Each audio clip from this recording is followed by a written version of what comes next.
Hi, welcome to my channel spreading stories in Kannada. ಬೇರೆಯವರ ಅದೃಷ್ಟ ನಿಮ್ಮ ಹಣೆಬರ ಆಗಬಾರದು. ಅಬ್ದುಲ್ ಕಲಾಂ ಆಡಿದ 7 ಸ್ಫೂರ್ತಿದಾಯಕ ನುಡಿಮುತ್ತುಗಳನ್ನು ಇವತ್ತಿನ ವಿಡಿಯೋದಲ್ಲಿ ನಾವು ನೋಡೋಣ ಬನ್ನಿ. ಹಾಗಾದರೆ ವಿಡಿಯೋನ ಸ್ಕಿಪ್ ಮಾಡದೆ ಕೊನೆಯವರೆಗೂ ನೋಡಿ. ಮೊದಲನೇದಾಗಿ,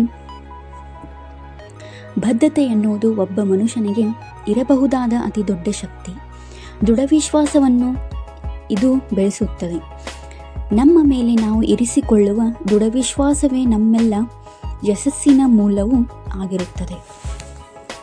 ಇನ್ನು ಎರಡನೇದಾಗಿ, ಮೊದಲ ಬಾರಿ ಜಯ ಗಳಿಸಿದೆವೆಂದು ಎಂದಿಗೂ ವಿಶ್ರಾಂತಿಗೆ ಜಾರಬೇಡಿ. ನೀವು ಗೆದ್ದಾಗ ಹೊಗಳುವ ಬಾಯಿಗಳಿಗಿಂತಲೂ ಗೆದ್ದವರು ಸೋತಾಗ ತೆಗಳುವ ಬಾಯಿಗಳು ಹೆಚ್ಚು ಎನ್ನುವುದು ನೆನಪಿರಲಿ. ಇನ್ನು ಮೂರನೇದಾಗಿ, ಮುಂದೆ ನಮ್ಮ ಮಕ್ಕಳು ಭವಿಷ್ಯದ ತಲೆಮಾರು ಚೆನ್ನಾಗಿರಬೇಕು ಎಂದಾದರೆ ಇಂದು ನಾವು ಕಷ್ಟಪಡಬೇಕು, ತ್ಯಾಗಕ್ಕೆ ಸಿದ್ಧರಾಗಬೇಕು. ಇನ್ನು ನಾಲ್ಕನೇದಾಗಿ, ಕನಸು ಕನಸು ಕನಸು ಕನಸು ಕಾಣಲು ಎಂದಿಗೂ ಹಿಂಜರಿಯಬೇಡಿ. ಕನಸುಗಳೇ ನಿಮ್ಮ ಆಲೋಚನೆಗಳಾಗುತ್ತವೆ, ಆಲೋಚನೆಗಳು ಕಾರ್ಯರೂಪಕ್ಕೆ ಬರುತ್ತವೆ. ಇನ್ನು ಐದನೇದಾಗಿ, ಗೆದ್ದೇ ಗೆಲ್ಲುತ್ತೇವೆ ಎನ್ನುವ ದೃಢವಿಶ್ವಾಸ ಇದ್ದಾಗ ಸೋಲು ಎಂದಿಗೂ ನಮ್ಮಲ್ಲಿ ಜಡತ್ವ ತುಂಬುವುದಿಲ್ಲ. ಇನ್ನು ಆರನೆಯದಾಗಿ, ಯಾವುದೇ ಪ್ರಯತ್ನದಲ್ಲಿ ಯಶಸ್ಸು ಗಳಿಸಬೇಕೆಂದರೆ ಏಕಾಗ್ರತೆ ಮತ್ತು ಗುರಿಯತ್ತ ಸಾಗುವ ಛಲ ನಮ್ಮಲ್ಲಿ ಇರಬೇಕಾಗುತ್ತದೆ.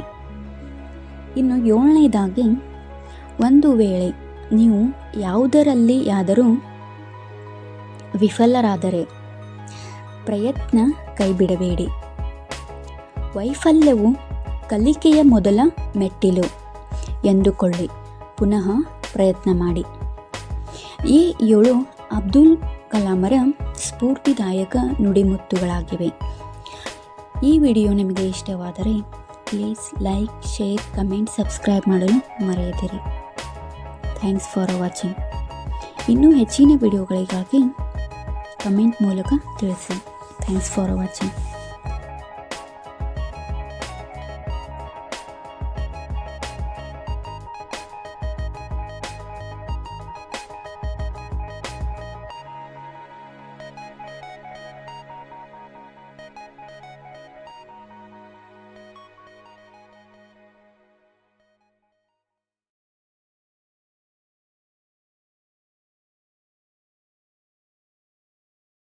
ಲೈಕ್